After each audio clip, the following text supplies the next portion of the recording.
Hey guys, welcome to the greatest week in the data center, calendar year. This is my favorite week. This is the week of Data Center Anti-Conference, or DCAC Live. Thank you for making the trip. You guys, first of all, why don't you guys do me a favor, introduce yourselves, and then I'm going to ask where you guys came in from, and then we're going to roll right into some cool power stuff. I can start. So my name is Carsten Schrick. I'm the general manager of Innio Jenbacher North America. Our headquarters is in Houston. That's also where I live. Nice. It's very it was an native easy drive. Houston accent. Yeah. Yeah. I got you. How about you, sir? Thanks for having me. Thomas Seeber came out of Austria, out of the mountains directly. We have some snow up there, so looking forward to have some sun now in Austin.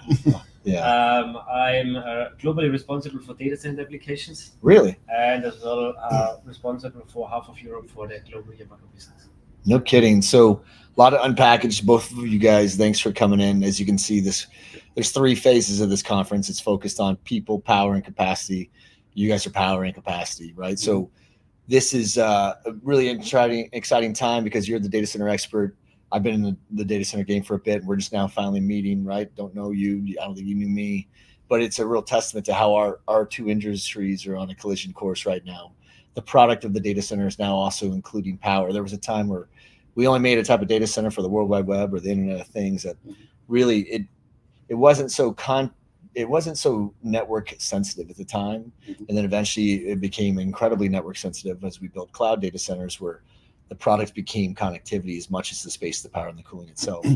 Now the product is evolving yet again with AI data centers, and the product is space, power, cooling, connectivity, and more power, right? So for us, we're having these conversations for the first time, and Innio Jenbacher, first of all, how long have you been there? Tell us a little bit about the company, because I want to go back into how established this brand is, and I know some of the history of it, but I want to share it with the other people that don't know. And then I want you guys to help us explain to them exactly which altitude and airspeed you guys play at in terms of the product that you build.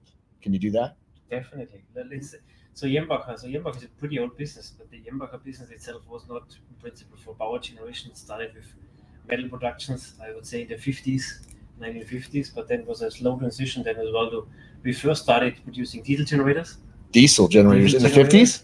No, this was the 70s, 80s. And then at the end, we, especially for the rail industry, mainly in Germany and in Austria, and then we have been transitioning by ourselves to see we wanted to be in a niche, and as they started to getting a little bit more decarbonization already at that time, and then we were focused on a special niche, which is gas engines. It was pretty new at that point in time. How long ago was that? That goes back. Early 2000s? That's in the 1990s. Okay, so before the late 80s, beginning of the 90s, we have specialized heavily on gas engines, and then we over the time brought out then various, let's say, world-leading technologies with having two-stage turbocharged system combined with the highest brake PMIP pressures, where we really have been going to low power density and have been the first ones as well bringing out the 3 megawatt gas generator back in the 2000 years, and have been slowly evolving over that time and improving in various fuels which we're going to burn. We can talk about that later, which fuels we can burn. But our main fleet, and that's very interesting, the main fleet of Jenbacher, Jenbacher is roughly about 26,000 gas generators installed globally. More than 50% are running on a renewable fuel, for example, really? Biogas. Biogas, why that one? We have been coming big in Germany, for example. In Germany alone, there's a lot of incentivization about the biogas. If you're really using biogas for power generation and then injecting it into the grid, which helped a lot to evolve the industry in Germany as well with decarbonizing at the end the natural gas grid by itself. But at the same time, biogas is not only injected into the grid, it means in the natural gas grid, it's as well used for power generation. And at the end, it's a decarbonization. It's a net zero game. And more than 5,000 units only in Germany run on biogas. No kidding. So shifting to you, how long you been with the company, and did you come over here as Advanced Recon and set up headquarters or help establish a front range? Thanks for asking, but I've been in the power gen business for over 30 years. With Jenbacher, I'm only there since 4 years now. Was with other OEMs. Was Jenbacher spun out of GE or something like that? Yes, GE. It was, right? It belonged to GE until 2018, and in 2018 we were bought by private equity, Advent International, which we're belonging still today. I'm leading the show here in the US since 2021. And of course, the big focus right now is data centers and municipalities also, because there's a power crunch in the grid. Sure. So it's not only data centers which experience You're problems. helping the there's utilities also and the utilities' biggest client. Yeah. Yeah. But coming back to Thomas' point, it's also how Jenbacher started in the US. We started on biogas, on landfill gases, wastewater treatment. These were our first projects in the 1990s. Interesting. And then it was transitioned to natural gas, I would say only in the late 2010s. Is that what a majority, you said more than, you have 26,000 engines out there and about half of them are natural gas now, or is it biogas? Is that what it was? I would say half of them roughly. Yeah. Half. It's not only biogas, it's renewable fuels. It can be Renewable in fuels. principle any fuel. Are the rest diesel then? We have no diesel fleet No. Really? anymore. So this is, let's say, history. So we are not serving any of those diesels which we have, let's say, brought into the market. So we have especially focused really on natural gas. So there is not even a diesel product anymore which can be purchased from us. How did what was the intent behind that pivot, where you became really focused on data centers? When did that occur to you? You're the data center market leader. Yeah. When did you realize that, hey, there's an adjacent industry to the utility providers that is in a massive growth spurt, and you had to get yourself really engaged in what they are asking for from the utility provider? Yeah, it was a slow process. So maybe let's start that way. So I'm with the company since 16 years now. Since with 60 years, and out of the last 5 years, I'm heavily following the data center industry. Okay. Mainly driven by the fact that there have been always cases as well that the data industry was as well always open to innovation. Sure. And as we all know, in the industry, the traditional way how to build a data center should kind of stay, but it's always evolving. And if it's changing, then it's fast-paced changing. But at the end, the most important thing is power, right? At the end, the grid should not get off, or the power should not get off. Reliability is one of the, let's say, key elements. And there was the first time when I come across that, because I said, look, we have a fleet of such a big amount of gas engines. We know what we need to do in terms of reliability, the power is stable.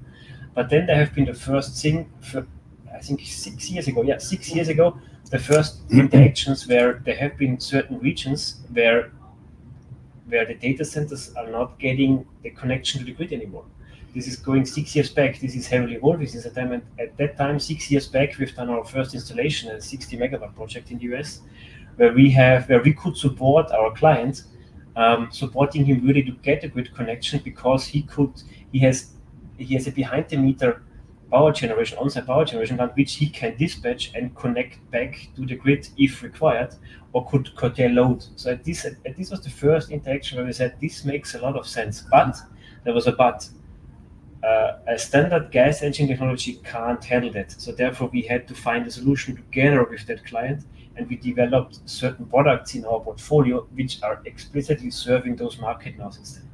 Is Jenbacher strictly in like the reciprocating engine side, or do you get into turbines? No, we're exclusively on the reciprocating engine side and gas only. Gas only. The turbines is a competing technology from time to time. Sure. In several projects. But no, we are exclusively recip and exclusively gas. But you could also say nearly all types of gases. If there's a certain heating value in the gas, we'd probably be able to burn it. That's our specialty. Okay. Mm-hmm. And just to add, even without heating value, we can do it at the end, right? Therefore, because we have already very interesting hydrogen installations out there. Hydrogen Installations as well for data centers. In Netherlands, there's a use case where we have installed a 6 megawatt backup solution, which is actually a dual gas installation where the client can decide to run on 100% hydrogen or can run on 100% natural gas. And is that a primary generation solution, or that's a backup? It's a backup to utility. It's a backup to utility. And what's the utility providing for the main force of? Is it natural gas on the utility side already? It's in Netherlands, so it's a grid connection. The grid is pretty decarbonized in Netherlands already, so it's a lot of renewables there. Mm-hmm. Especially this renewable add to the grid makes it, I would say to a certain extent, all pretty volatile. That's one of the reasons why in certain parts of as well in the US, right? But this is a global trend where the grid is getting to its limits, and therefore the grid connections are not going to be permitted over the next years. But this was not the reason for Netherlands. Netherlands, the client took the decision he wants to be the first one having a hydrogen gas backup solution totally decarbonized in Europe. So what was the genesis behind that demand? Because it looks like the application of technology that you arrived at was driven based on something in Europe, not something that we're seeing in this industry. But it seems like it's a parallel. What you saw was a strain on the grid, right? And there was a capacity concern on the grid, and simultaneously, while trying to solve for that capacity problem, there was a sustainability or reliability sort of efficiency standard that had to be maintained. So it required a lot of creativity. Is that right? Exactly. And then how did you realize that pattern, which is coming back full circle again, but it's into another industry altogether? How did you realize that you've solved for that already back in another place? And in what capacity can you continue to scale that solution at? So in terms of capacity, so far we have not come to our capacity limits because we are, let's say, working together with the clients and see what is the demand, what they're going to get to. We have opportunities to expand our production capabilities if required. I would say not within 1 week, but if we know it, if we can plan for it, we are ramping that slowly up. Where do you guys build? Where's the manufacturing plant? In Austria, Jenbacher. Okay. But coming back to Thomas' point, is also normally the data center is also built in phases. So it's not always 500 megawatts in one go. It's normally phases of 50 to 60 to 70 megawatts. And this we can accompany. And this is what we're trying to find out together with the client. What is the production schedule we need to attain to in order to make it happen for you? So what's the end date for commercial operation? And based on this, we will expand production capacity. If we have more than we can chew on projects, we will try to expand, or we will expand. Of course, as Thomas said, it's not going to happen overnight. It's done with careful planning, because with careful investment. But we're willing to do this. But right now, we have not reached our production capacities. And the good thing is we have as well a facility in Wisconsin, in Waukesha. So we have part of the Innio group. There are 2 brands, Jenbacher.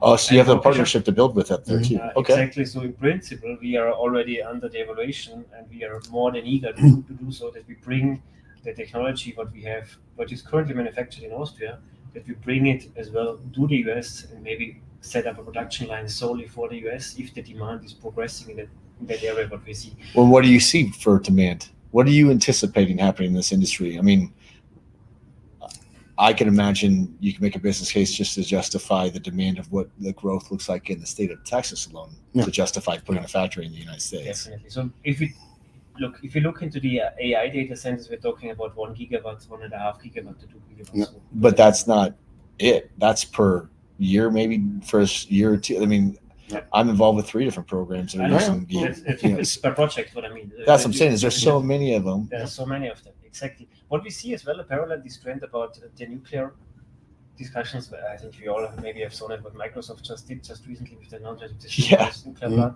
So I think this is showing, let's say, how desperate everybody is to get power. Right? Yes. So therefore, I would say, so we are more than happy to double our production capabilities over the next 1 to 2 years.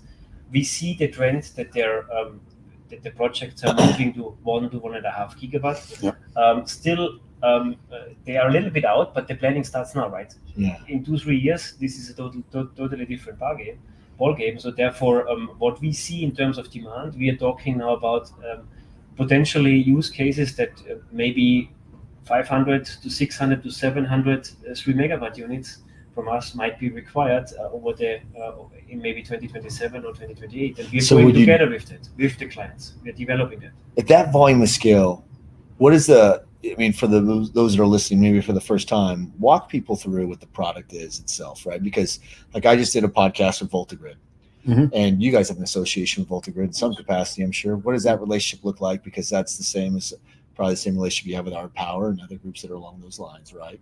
So help people that are listening understand what's the difference. You guys actually are producing the engine itself, and you guys are, and then other people are taking those engines and then selling it as a service, where you're selling it as a product, right?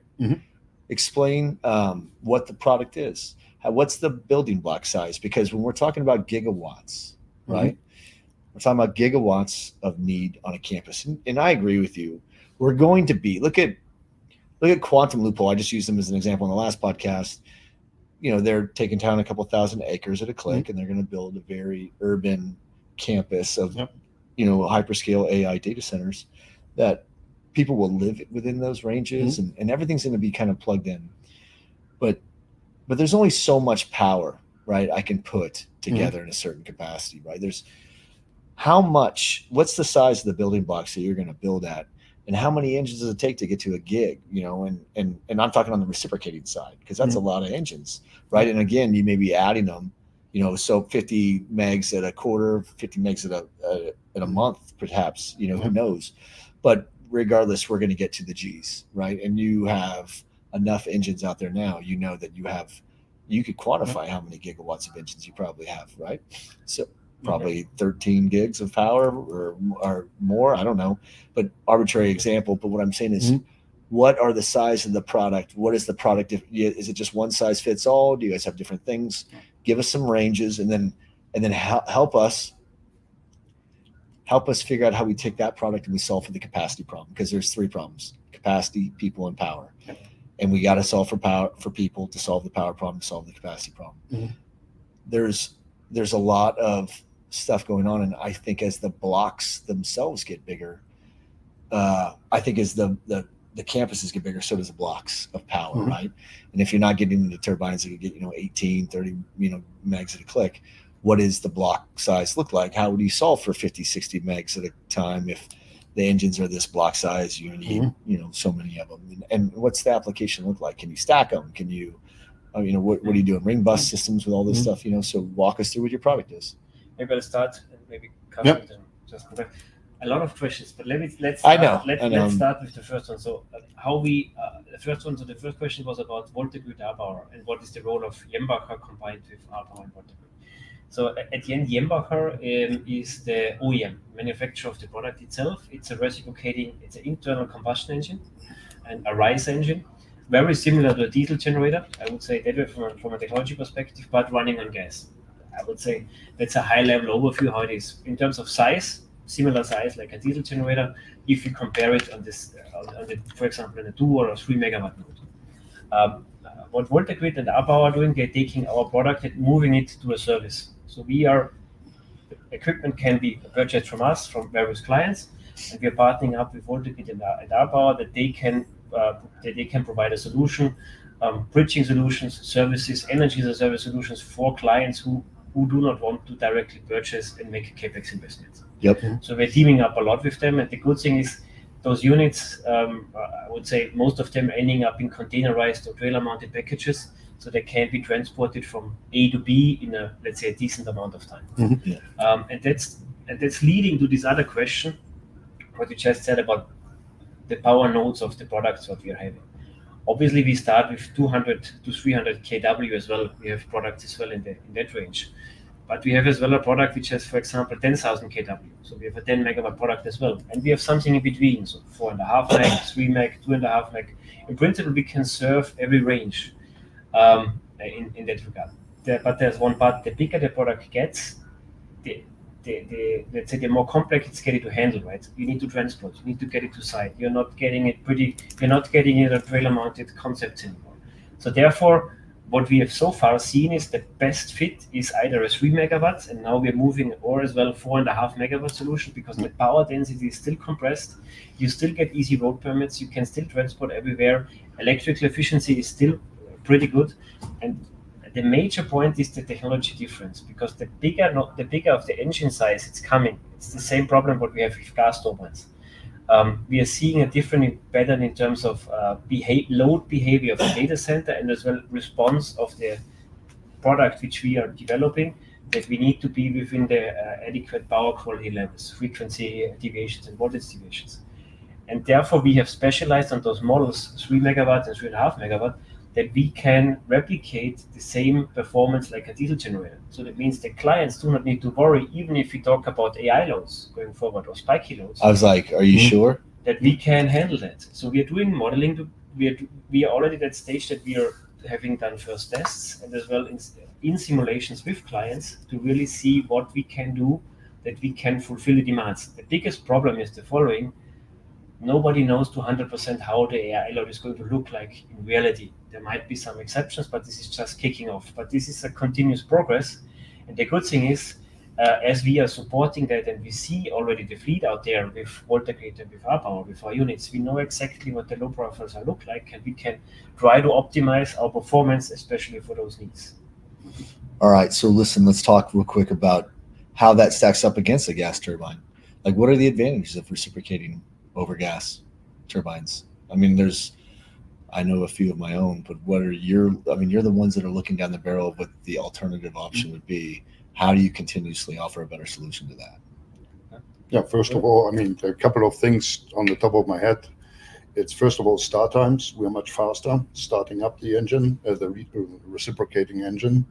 Then we don't have any or much more less derating due to altitude and due to temperature. We have cases where we don't even derate at 120 degrees F. We have engines for that, or we design them in the way. Then, of course, load application rates. We have much higher block load capability than a gas turbine. And, of course, efficiency, right? The efficiency due to the derating, with the recip engines, you always get the nameplate capacity, right? With a turbine, you always don't get it, right? You always pay more for what you need. There was a guy that was just on, he said there's the only two efficient modes to run a gas turbine is 100% fully loaded or off. Partial load is not the way to run. Mm-hmm. So let's talk then about how that product itself, which you created to make a more sustainable product that gave more capacity to the grid, where does it stand on reliability, right? Knowing that the product is, when I say the product, let me back up and see if I can explain it, because we are two separate industries and we are merging the way that our two industries are coming into parallel with each other. Mm-hmm. There was two adjacent orbits, and now we're kind of in orbit with each other. And there was a time with the product when we first launched the internet, which the product did not include a heavy focus on connectivity, just enough to get me back to a carrier hotel. Now connectivity became a big part of the product. Now operators, very sophisticated operators, some that were publicly traded mission critical REITs that are all privately held now, they have massive pressure to go out and deploy as much IT capacity as possible. Simultaneously to that, they have to solve for power. They used to be able to go get a PPA or a consultant to go lead them through this specialty phase of a program to where someone would go out and get them secured rate tables with economic efficiencies behind where they were getting their power. And now the utilities, I saw multiple different reports where there's some states that have a couple thousand, grid connection requests in them. There's too many grid connection requests to count. I mean, Manhattan has as many, the city of New York with the 5 boroughs has as many grid connection requests, 5 times as much power grid connection requests than they currently serve, right? So there's so much demand for power, but people are asking for power, and there's a lot of overlapping requests. 3 different operators in the same market pursuing the same client are each putting in a grid request, but only one of them will win, right? So the product became the power with it. So soon, these privately held companies are going to have to solve for a way to deliver space power, cooling, and I mean power from a distribution perspective inside the building. But now they have to make sure they have all the latency requirements necessary to support the cloud or compute environment they need. And now these operators even have to start building their own substations and their own utility plants, basically. So now the data center operator creates a primary generation plant, which converts them into a utility provider in essence. And how big does that scale? Like, how many of your clients today are utility versus like the data center? Like, is there a plateau where you have a 10 megawatt reciprocating block? Is there a plateau that you reach where now you have to worry about regulation in that market, where you can only have so many particulates per region of geography? What are the things that are limiting this massive adoption, do you think, of this technology? So a lot of questions. In principle, so what we just on the client base, so for us, we are just growing now in the data center industry, right? So we are coming from the classical ones. So we are used to deal with municipalities, for example. So we are used to deal with plants which need to run 24/7 because we're coming out of the business, right? In all of the world. So it's not only the US, it's in Europe, it's all everywhere. So that means, so we know exactly what we need to do in terms of emissions as well to be compliant with all the regulations in that time. We have experience on that, and we have proven that over the last years already. So therefore, alone in Germany, just coming back to Germany, because we do a lot of municipalities as well in Germany. In Germany alone, I think we have, 5 to 6, 7 gigawatt installed for municipalities only. Really? You guys are doing gigawatts of reciprocating engines just for your municipalities? Exactly. Yeah. Dang. They have a little bit of different purpose. Maybe just short. I don't want to go deep in that, but we as well, what we can do as well, they need a lot of, let's say, they have a district heating network, and we can generate heat as well with our engines. Yeah. It's a byproduct because out of the exhaust heat, of the exhaust gas heat, for example, or the heat of the coolers, and we take that heat and then heat up the district heating water. Yeah. We could use that as well to provide cold water with absorption chillers, if that is something interesting as well, maybe for the industry for cooling. Which is, let's say, one of the options which can be helped, which we can help as well for including cooling in our complete solution program. Maybe reducing the BUE or the energy efficiency usage of the data center. But that's maybe a next step, right? But if you say what is the sweet spot between, so with 10 megawatt or 3 megawatt units, an example in just this year, we have closed a project in the UK with 450 megawatt. With 4.5 megawatt units, right? We have done projects with 10 megawatt units, which are only 20 to 30 megawatt. So it always depends a little bit what is exactly the need, right, of the client. Because it's not necessarily mean that a big engine means this unit should be used for a big power plant. No, that's not the case. It really depends what is the use case and which product fits the best. Based on reliability? Based on reliability, based on redundancy, based as well on efficiency, and as well based on performance in terms of, for example, load changes. Oh, I got you. And also not only reliability, also operation profile. Is it used for peaking? Is it used for base load? So there's tons of different applications, and let's call it, as Thomas said, there's a 100 megawatt plant and it's used 2,000 hours a year. So there might be a total different solution than for a data center where we're replacing the utility or the grid, which runs continuously. So there might be a totally different solution, right? Because you have to think of emissions, you have to think of loading rates. And then suddenly, as Thomas said, what we sold in the UK, 100 engines in one spot is not a problem, right? Yes. And the good thing is, that's one of the beauties. We have the complete range. That makes it a little bit unique. And I really need to say that because that's a unique positioning. What we have is we can decide and we can offer solutions, and the client can decide by himself what makes the most sense for him, because we could offer the complete range and are not bound to this is the only product that we have, right? So there are various options. Obviously, we guide our clients. We go through that process together with them and finding, based on their real needs, what is the best product which fits their needs, right? I do think that there's a lot of value that we're getting from your experience of working on the grid and the interconnections to the grid, and how that's going to parlay into what we're trying to do as operators. When 5 years ago, when you started paying closer attention to data centers, what was your thought at that point? And did you see yourselves getting into the data center game at that point, not for primary, but as backup? Yeah. Really? So at that point in time, even I would say 2-3 years back, we would have also our game might be backup diesel replacement. Yeah. But the grid constraints, I think, have overwhelmed all of us over the last years, and not only in the US, but US is pretty dramatic at the moment. Yeah. But I see it everywhere. I see it in Ireland. I see it in Germany. Yeah, of course. We have a lot of wherever we're building lots of data centers. Exactly. In Dublin, 25% of the data center power consumption, 25% of the grid is only consumed by data centers. Yes. We have a lot of installations there as well. It's a very similar to the US as well. In Ireland as well, we are running the data center in peak times on our power generation plant, 60 megawatt, 100 megawatt, whatever it is, because the grid is not yet that unstable that they are not giving grid connections. Yeah, they have made a ban, but they still have given let's say a certain amount of grid connections during the time. But in the US, it's not really pressing. You have waiting times 7 years, 10 years, right? Yeah. And therefore, there needs to be a solution for that. And I think, therefore, this combination, this partnership with VoltaGrid, with our power, and all the others out there, where the client has the option either to go directly and own the equipment with an investment or go with a service solution. Yeah. Is making it, I would say, from that perspective, a balance sheet game at the end, right? Yeah. What makes the most sense for him, because the performance we can assure it's going to work out with our technology.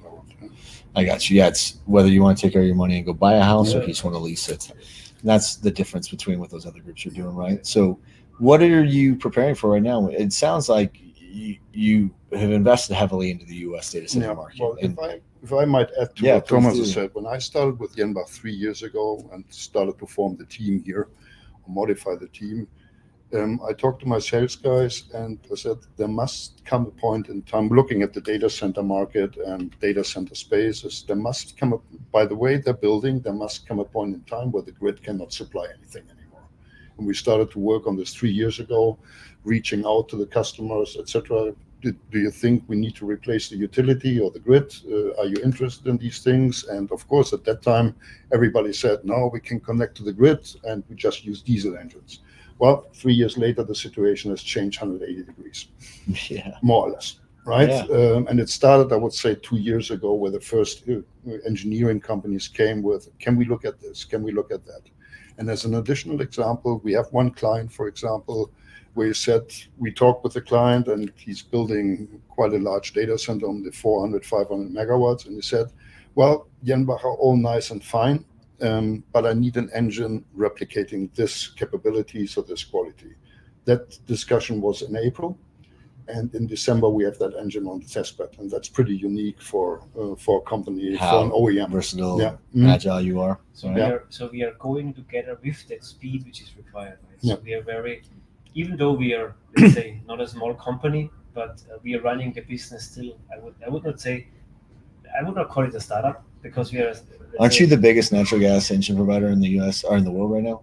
Who's bigger? We are. I would say I would definitely. So we are leading in the market space of natural gas. There are others out there. For example, there's gas turbines out there as well, right? But if we talk about reciprocating engines, yes. Yeah, that's what I'm talking about. Yeah. Okay, and you're investing heavy on the data centers. This conference is been a really great opportunity to really highlight how much and how significant power is to the existential threat of our game. You know, I always tell people, I said, since we shifted from, I don't know what it was like in Germany or Austria, but in the United States, when we used to have cell phones or smartphones in the early days, they actually charged us by the minute. Yep, I know. Okay, and then all of a sudden something happened, and all of a sudden we started charging by the data, right? Yep. And it was all a data usage. And that was a time in which we felt like there was no limitation, really. I mean, no one really ran out of data. But now we're getting to the point where the only thing that fuels the capacity for data is now truly energy and power. Yep. And we're running into massive constraints across the board because the adoption rate of emerging technology is off the hook. And now we're running into situations where if we don't solve for this, in the next 5 years from now, we're going to have to go back to consumers and let them know that there's limitations of how much cloud they can have. And, a lot of data. There will be a technological regression if that happens. People will actually stop using the cloud as much and be less prevalent, right? Because we've hit our limits. But you guys in groups like yours are trying to solve for those interconnection grid capacity challenges. What are you doing to get ahead of it? What is Innio, what is Jenbacher doing, Innio doing right now to get ahead of that from it's not always a product thing. Maybe it's a staging thing. Maybe it is a manufacturing thing. Maybe it's manufacturers' reps that represent your gear as a distributorship would be in different parts of the market, so you have a greater range. But what are you doing to take on the market, at least in the United States, with regards to data centers? And what we do is, so at the end, there are not many options, right, at the moment, right? So the options which are there, because it's not small scale. At the end, it's getting bigger and bigger. And therefore, as mentioned before, we are working together with our clients to come up with an individual roadmap on their planning perspective, that we are ready for the capacity which they might need in 2-3 years. So we're not only talking about now, short term, so we're developing that together with the client. In parallel, we are not, in parallel as well, we're not only talking, at the end, it's not, we as well at the same time talking to municipalities and the grid operators, what we can do to stabilize the grid, right? So this is not only a discussion with the clients means data center clients, this is as well a discussion with the individual grid operators to see and participating as well in standard tendering processes where we are trying to support other clients, not data center clients, but other clients which help to stabilize the grid, which at the end has a benefit as well for the data center industry. So we are tackling in principle a complete market. And that's as well, Carsten, maybe you can explain one of the other, especially in Texas, right? Yeah. What's just going on there, especially with all the ERCOT discussions, what we're going to have and what tendering process is just out there. Yeah. No, agreed. It's not only the data center itself, it's also the grid got more unreliable over the last couple of decades because of adding of intermittent renewable capacity. The market was a thermal market, a hydro market, and to a very small extent 20 years ago, solar and wind. But that has also changed. So we have much more solar and much more wind when I look at all the regions, California, Texas, etc. And the problem with this is, or the challenge with this is, the wind doesn't always blow and the sun doesn't always shine, at least 12 hours a day. Yeah. Right? So, and the grid is relying on this generation capacity, and suddenly it isn't there. So in Texas, the cure, they think, is to add gas peakers into the market to make the grid back to its original reliability. So the good thing about thermal plants is you press a button and it runs, right? And we cannot do that with solar and wind. So this is also what we're seeing in Texas and other markets, that we're adding capacity of gas generation into the grid to make it more reliable. And this is not, these are 10 gigawatts, for example, right? The projects right now, which are under revision by the Utility Commission, is 10 gigawatts. And they're thinking about, we probably have to add 130 gigawatts in Texas. And that's Texas alone. And this problem will come to the rest of the market in the US also, because, I mean, Texas is an island grid, but the rest is still interconnected. But there will come a point in time where this is also challenged. So the solution right now is gas peakers, because batteries itself don't cure the problem. They're just shifting the peak. They can store a little bit, and then they can deploy the power which they collected at a later stage, but they also come empty when you buy them, right? The batteries. So you need to fill them up first. Can't charge them. Yep. Yeah. So what does Nirvana look like? I mean, what do you see the solution in the next 5 years? And what do you see natural gas playing in terms of that solution, the bridging power to nuclear as an example? I think natural gas will play even a bigger role in 5 years than it plays now. Really? I would say, depending on how it progresses. So if that, let's say, progression planning of the DC clients are going to be pursued as it's currently planned, I think the problem is just getting bigger, right? So we can't.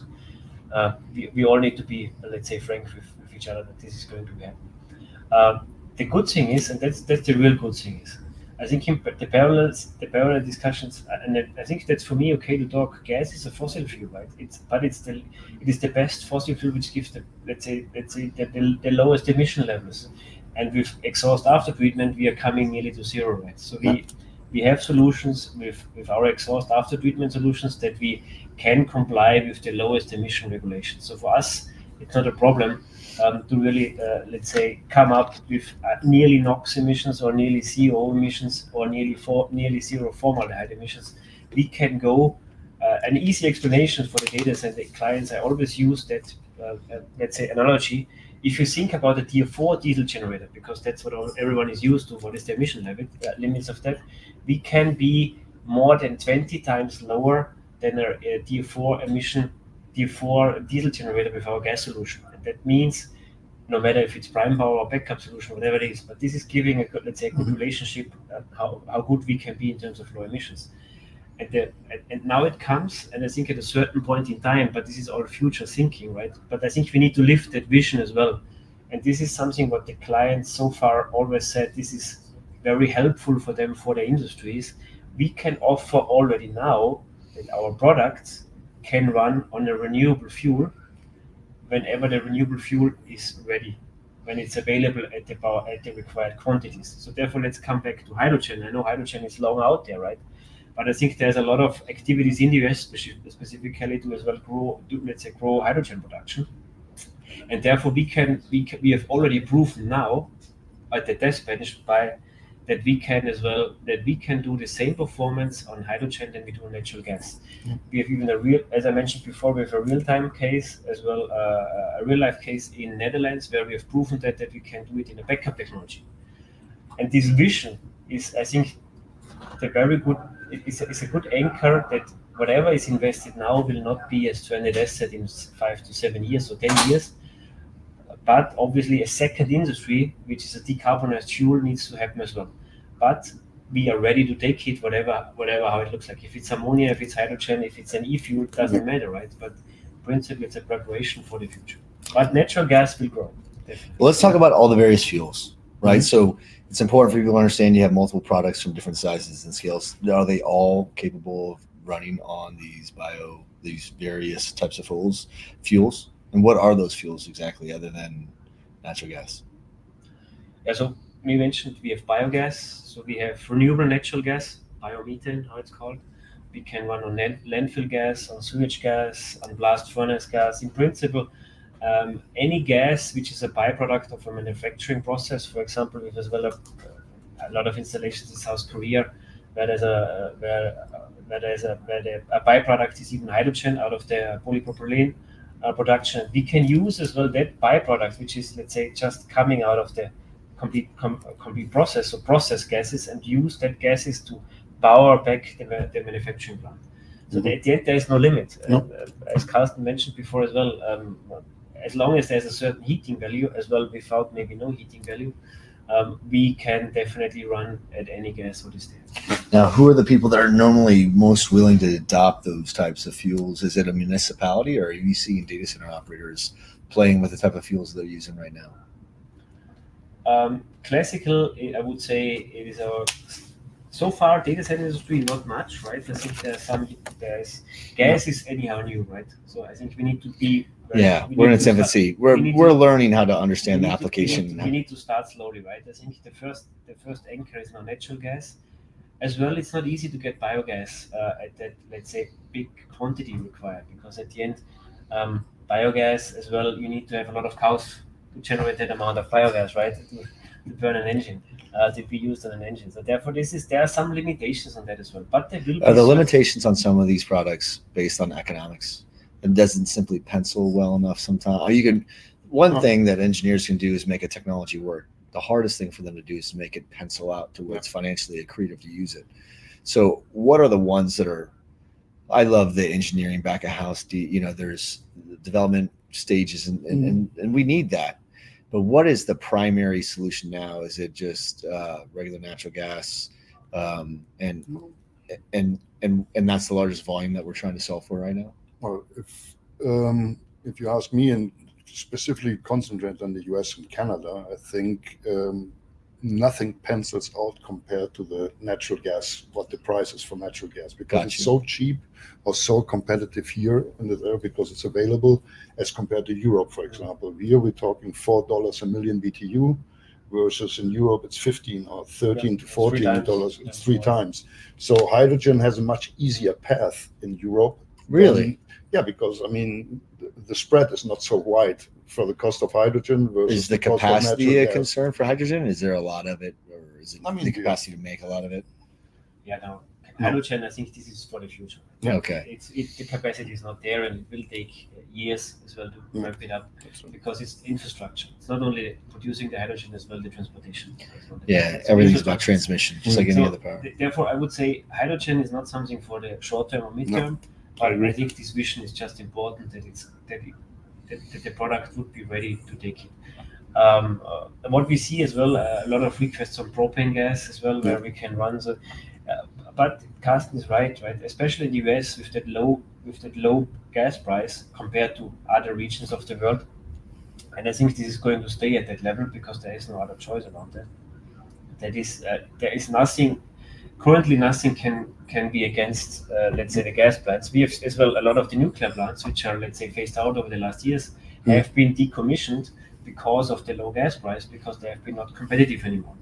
Really? So that is natural gas is beating the price off nuclear energy? Yes. All right, well, look, I believe you. At some point, I just need to understand how that does, at what volume, but let's go back to, like, the whole natural gas thing that you guys are solving for. What is the thing that you're doing now? Like for the people that are listening that don't know as much, now they know what the product is. You know what your primary purpose is.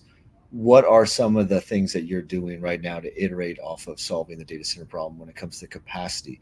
They're looking for a predictable, transparent, reliable supply chain, right? People that can, like you said, sign a contract for the next 3 years to rent 50 megawatts a quarter for the next, arbitrary numbers here, but it's kind of how it's going to work. Are you working with them right now on laying out designs for what the best fixed form factor is for a piece of property? Is it, hey, the best idea is to have 100 acres, arbitrary number. We put a power plant over here, and then we have the adjacent area for X, Y, and Z, and this is how far we're transmitting. Or does that make sense? Have you been working with groups to figure out, one, what does the fixed form factor look like for running primary generation on data centers? And there's got to be a separate one for enterprise versus operator. And then I'll wait with the second question. That way I don't just keep hitting you with 5 at a time, but because I'm going to ask a lot of questions about this stuff. We're going to be able to do this. We'll iterate off this stuff multiple times. Ask whatever you want. Ask us whatever you want, right? So therefore, I think the just maybe capacity as well. I think very important capacity on the other side is, I think we can talk a lot and say we are going to ramp up manufacturing. At the end, we are developing a complete site supply chain behind us, right? So we are talking as well. That's suppliers, important. To our suppliers, pre-warn them. We are going through that iteration. So it's not only what we do with our clients, where the clients are going to tell us what capacity they need. We are preparing everything behind us, that not only we are giving a commitment that we can ensure that the complete supply chain is ready to take whatever is required, the future capacities there.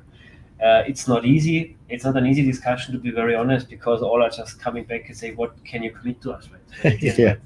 Look, if you want to be part of the business, you need to take a certain risk and need to decide on your own, right? So therefore, but that's what we are here there, and that's what we are, that risk we need to take, and we are taking it, and we are ready to take it. And then coming back to what we are discussing with the clients, it's exactly what you said, right? Can it be different clients, different sizes, right? We all know how it is, right? So others prefer 30 megawatt, others prefer 60 megawatt, others prefer 72 megawatt, whatever it is. So various sizes of plants, but in principle, all of them, we are developing kind of standards for their needs, and this is coming back. It's not one solution fits all, because at the end it will be still different. And the good thing is, due to the flexibility what we are having, and we as well the packaging solutions what we are having, and especially as well together with our partners like Voltagut and Arbauer, we are so flexible in all the discussions that we can find, let's say, blueprints for a client which he can replicate at various locations, because he knows exactly that amount of space I need to account for a potential bridging solutions for 7 years, because I'm going to need it. I'm going to need it at least for 7 or 8 years. And what is a very important topic that this is happening since 2 years when I'm talking with the clients is that in their site selection sheets, when we're talking about what are the main criteria to select a new site for a data center solution, it's like gas is now on it. Capacity of gas. Access to it. 100%. Exactly, is now on it. And this was 3 years back. I totally agree with you. We work with most of the largest data center owner operators in the country, and more than half of my clients are the enterprise end users, and they're all emerging on scene with that question. Everybody that we talk to is really looking. I'd take that back. There's a couple groups that we work with that are so sophisticated. They've hired teams around this already. Like you, they have people like you that they've hired and said, lead us through this, because that's the challenge right now, right? Right now, there's an applicational challenge. One, what is the truth behind your capacity? But the application challenge is, am I only going to be able to use you for primary generation, or am I going to be able to find a use for you to replace my diesels with a backup reciprocating natural gas engine instead? Because I can agree with you that in 5 years from now, there'll only be more natural gas usage, but I don't think it's going to be for the volume of capacity that's going to be required to support AI loads.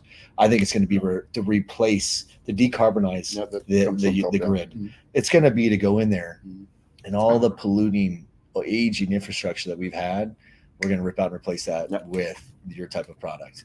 I think that it's the bridging power for the massive volume of aggregate pay. We need 45 gigs. We need 45 gigawatts in the next 5.5 years. That's 60% of that, or 27 gigs of that, is going to be natural gas just in the United States alone. And that, in parallel, takes us from where we stand today. 3% of the total power utilization of the United States comes from data center infrastructure. And by the end of 2030, when we ramp, like I said we would, by then we're at least 9%, close to 1/10 of the total power pulled from the grid will come from the data center industry. And I think that there'll be changes to those things. I mean, the number one consumer for power is residential, as smart appliances and all the things that go into your smart homes continue to ramp up. But again, you wouldn't be able to do that if you didn't have data centers for that data to fall back into, right? So do you see applications, or are you running into operators or enterprise end users, which tend to be the ones that soften up the requirements the most? If you're an enterprise end user and you're building for yourself, you know what you can take out of the electrical and mechanical permutation. But if you're an operator and you're required to build a homogeneous vanilla environment that anybody could go into, you're not removing UPSs yet. You're not removing, generators yet. But if you're a large hyperscaler or a baby scaler that makes purchasing decisions like a hyperscaler, and you're an innovative one, you're going to drop generators as a backup, and you're going to figure out an alternative to that.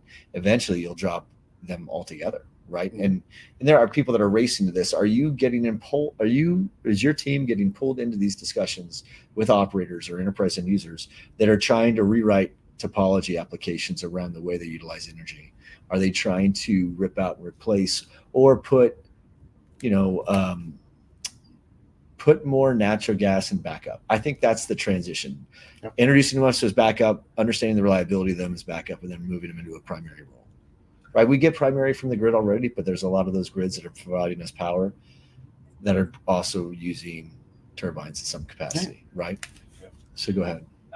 And I do think turbines are playing a vital role as well in the complete industry. So it will not be only gas engines, right? So there will be, there are use cases where a gas turbine makes sense as well. And therefore, I'm going to say, I really be very open with that. So there are, I think, pros and cons on various sides. But coming back to the enterprise discussion, I think it's easier for the moment, at least so far, the experience what I've made over the last, months or last year, is that the data center clients, enterprise clients in the range of 10, 20 megawatt max, grid connections are easier to get, right? So far, so therefore there's not that need or not a lot about bridging.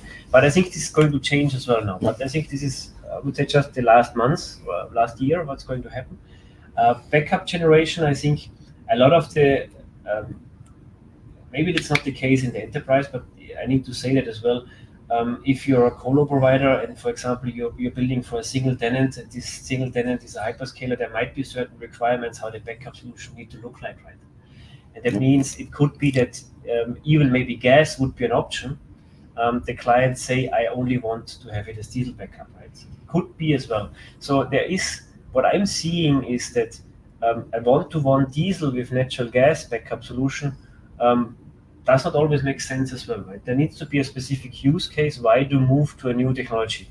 Maybe in 5-7 years, this could look totally different, because in 5 to 7 years, the industry is aware about the benefits of a natural gas backup solution, has proven it, and hyperscalers have proven them on a big scale, that as well enterprise clients are going to that direction as well and adopt. But you need to have always somebody who takes it first and bring it to the next level. I agree. And that's, I think, very important. And therefore, for natural gas backup solution, I see that is mainly driven by hyperscalers. Yeah, I agree. Mainly driven by hyperscalers. We are talking a lot about that with them. But bridging solutions are more driven by colo operators. I agree. And then in that regard. But this can change. As you have seen it, 3 years ago, nobody thought that we have the grid constraints, right? Yes. This can change. I think there's some people that saw it, but those people didn't have a voice or a platform. Exactly. That's why we have this podcast. This podcast is to have that platform. I want to hear from you. Like, we report the news from the way we see it in the field. I'm in the field, you're in the field. This isn't, I don't host podcasts for a living, and I don't host conferences for a living. Believe it or not, this is once in a year we do it.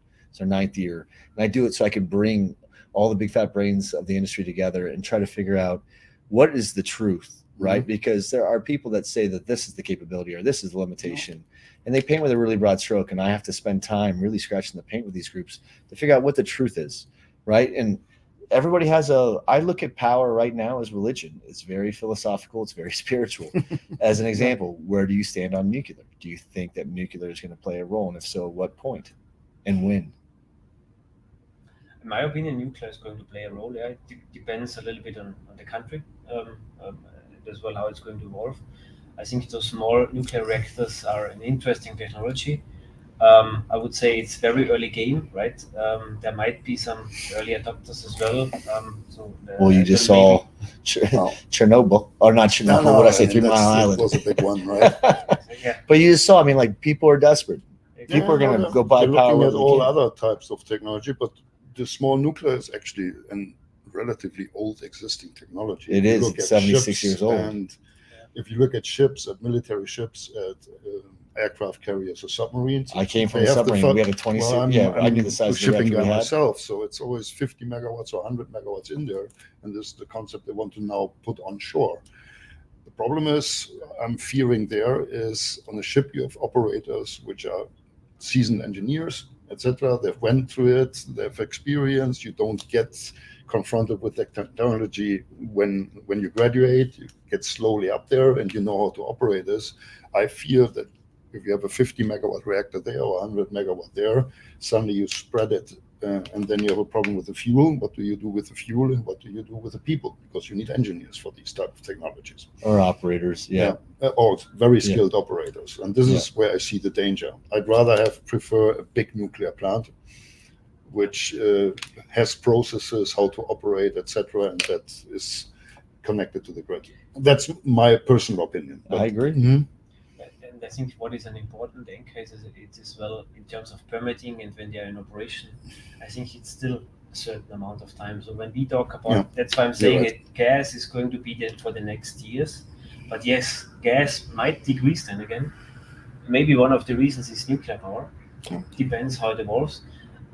Because permitting and installation of nuclear plants is still not easy, right? So you need to be careful about that. And as well, an interesting topic. So therefore, that's what I meant is, right, that solutions that we're providing, if I combine that in future with a nuclear plant, I don't see that as competing, right? We can transition in a backup solution because as well the nuclear plant needs a backup solution at the end because there's refuel. It is there, right? There's a certain maintenance to be done. Oh no, you need those engines to back up the cooling system, for example. As well. That's the most critical part. Is when you hear about these nuclear power plants failing, it has typically something to do with the cooling system failing first. It's the only reason why they fail. Exactly, and that's why I say I don't see it as competing, but I think it is to solve the problem now. Gas is a very attractive solution, especially with for example, products like we are producing, as well as selling to the market. But can transition to a renewable fuel if available. But realistically, this will all take a little bit longer. But can as well transition into a backup solution, for example, for a nuclear power plant.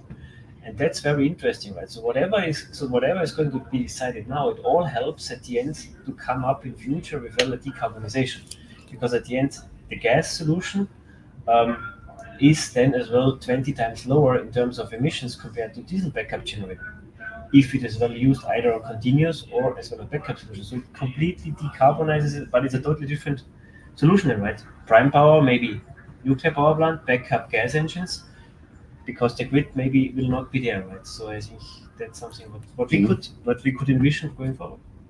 I love it. Well, those were some of the questions that were high level, paint broad strokes. This is DCAC Live Week, but I had some questions that I want to make sure that the people that are listening had an opportunity to understand exactly who you are, what you do, and what you see for the industry. And I don't want to bring this home just yet. I want to give you the opportunity to talk about anything else that you really want to talk about. But what are some of the things that, like, if people don't know anything about you, what do you want them to know most about what you're all about? And how can they get in touch with you? If I might add to, you were touching the topic capacity. Yes, we keep going. One thing is, of course, the production capacity, how many gensets or containers or modular units can we deliver per year. But what we're doing is we've been fairly successful over the past years, is we also have to ramp up our service business, the after-sales business. Right. I mean, it's not only the product itself. We have to invest That's in all people. That you're saying. My day job is a tech incubator for labor to help we're support actually that. tripling right now all this in the US, the people we need in order to service these engines, to offer after sales. We're going to do local overhauls. So the workshop is being built up. We're discussing strategies with our clients. Do we have a local warehouse for fairly large plants instead of a centralized concept. All these type of things, but we're interacting with the client in order to define the right service strategy, also after sales strategy for the specific project. We also have certain flexibility there. I think that's an important message as well, because the usual lifetime, even if we're talking bridging solutions, we're talking 6-7 years. But normally the lifetime of such a genset is 20-25 years. So we need to be prepared also for these 20 years. I agree with you. I think labor is one of the three major components of the existential threat. Y'all are trying to solve for capacity by solving a power problem. I'm only solving a people problem. I'm going to be talking tomorrow about the obsolescence of college, and I'm going to be focusing hard on the trades and the military. I come from the military. But I do think that the most advanced weapons and machinery and technology ever built are always first and foremost found within some level of government or the military. And those people, you don't have to go get a college degree to go to a nuclear power school in the submarine community of the U.S. Navy. But when you come out, you have enough knowledge to where you don't really have to go get anything else. There's a lot of value to that skill set you already had because you're exposed to advanced technology and advanced machines and weapons. I think that we just need to find a better way to open the aperture for those people that are already trained. Your countries have them. Our countries have them. We need to start recruiting a better job from those. Right now, I think we have a bad habit of only recruiting from colleges a lot, and I'm a big fan of saying, why would you recruit from a college where if they were to start today on any element of technology, by the time they graduate, whatever that technology is obsolete. Try to think about how different of a company you were 4 years ago. Try to imagine how different you're going to be 3 years from now when those people are graduating. That product, that application that you built for, it could be absolutely the same, or it could be completely different. Right. And there's a good chance it's going to change because the market needs are going to change. The market needs change parallel to the consumer's demand of emerging technology. So our industry, the soup's not done cooking. We have a long way to go still. So really what it is it's a function of how much you're willing to invest your time into iterating and collaborating with the operators of this industry that have a product demand and requirement and the enterprise end users, which have a different demand that may have a different reliability requirement or a different scalability requirement, right? But the densities are going to be pretty universal. Don't you agree?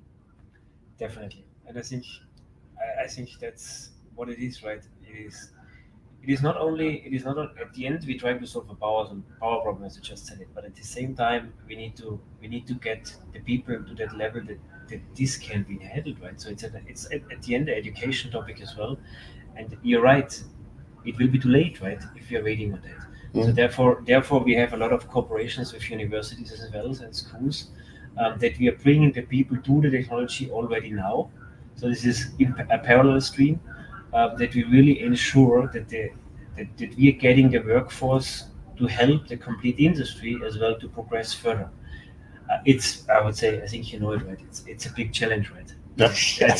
I see it's a big challenge to use. Talent is hard to find. Talent is hard to find. It's differently in every country, right? I hear a lot of things. It's like, okay, how much home office do I have? When do I really need to go to work? It's different discussions, right? 10 years back, nobody would have asked that questions, right? How often do I need to be in the office? But the world has been changing, and we need to adopt as well our industry to that. In the data center industry, maybe this is more common already. But as well for us, traditional, coming from a power generation business, this is something what we need to learn as well. We need to live together with that and really need to develop as well, let's say, the new workforce which can help to go through that. And you ask what is something, if we want to say something in addition, I think, for me, I think the most important thing is just one sentence, right? At the end, every technology what we discuss, is it a gas solution, is it a nuclear power plant, whatever it is, it will be all required. Because there's no silver bullet. We're going to need it all. The problem is so massive, and we just need, let's say, I think as well, not compete, really try to find a solution that we can solve the problem together. Is it, for example, as I just mentioned, is it nuclear power plants in 5 years, wherever it's possible? In the meantime, gas, and then transition to a backup solution, which is giving a complete decarbonization. Will it be maybe at the moment certain requirements, certain plants, certain nuclear power plants which are running already now, and with power purchase agreements, we see the announcement what Amazon or Microsoft just over the last months. It will be as well a gas turbine. It will be everything, right? Because the power the industry is so power hungry. Yeah, and we're gonna throw it all at it. It needs to be, let's say, a coalition and not a working against it. Yeah. No, this has been awesome. Is there anything else that you guys want to mention before we wrap this one up and bring this podcast home? Just adding to Thomas, I think the right approach would be team approach, and this team would also involve permitting authorities, because that's also the big problem. It takes too long to permit new power plants, even if the grid would supply. But I agree with him, it's going to be a mix of technologies supplying power to this data center industry or to whoever. It's going to be there in the market. So I could scratch the paint for an entire hour just on the permitting. Yeah, I know. That's a whole nother topic. That, right? Oh yeah, it's also needed to get this going faster. Yeah, because the data center development cycle is not in sync with the permitting cycle of the grid. So and not only that, but it's not even in sync with what's going on within the industry. So I mean, we are so misaligned, and what's going to make us become more aligned is the demand that we have by the consumers for. They're not going to be happy when we start telling them that they could adopt less technology. They've never had that, especially Gen Z, who's never had that since the day they were born. The most elite and most advanced technology has been in their hands, and there's never been a limit to what they can have. Now they're going to become limited in themselves, but we're going to have limitations based on power. There are going to be limitations on power. We're going to hit a ceiling somewhere. So, I mean, we kind of saw it in our industry with what Dominion's doing in Virginia, but that'll replicate all the way down through Ohio, all the way to Arizona. So I think now is the right time to maybe bring this one back, because this is a lot of stuff, a lot of really cool and exciting stuff. We're in these early stages. Do you agree? We're going to have more of these conversations, right? And you're living in Houston. Next time you're coming in from Austria, you're going to have to sit down with us too. But I expect to I'm actually starting a podcast series that rolls starting at the beginning of November, and it's called The Road to Nuclear. And it's just going to be focused heavy. I mean, we're going to be talking about the industry as a whole. We still talk about human dynamics and social dynamics of people and growing people to make them healthier and stronger. Talent is a solution, but we really need to understand power more. So I'm going to be bringing on experts that can help us deconstruct everything from the permitting size to understanding what the limitations are for how many reciprocating engines can I put on one piece of land before someone says, no matter how many permits you have, that's beyond the limit of permittation, because that's exactly what you can do. It's not just the generation, but the transmission of that power too, right? So we have a lot to solve for, and it's going to take a lot of these types of conversations. Do you agree? Definitely. I agree. Well, listen, it's been a pleasure to spend time with you both. Thank you for making the trip all the way over from the pond, and thank you for driving a few hours from Texas. It's a pleasure. But you're welcome to Austin anytime to join the revolution. But thank you for joining the revolution, and thank you for showing up on site for the Data Center Anti-Conference. This has been a record-breaking year for us, and we're excited to have you and your support and your sponsorship. So thank you. And I'm really looking forward to the conference. Thank you. Me too. Let's go listen to some of the speakers. All right. You guys ready? Thanks, Kirk. It's been my pleasure. Truly. Thanks, guys. Pleasure from my side as well. How we do, Mike?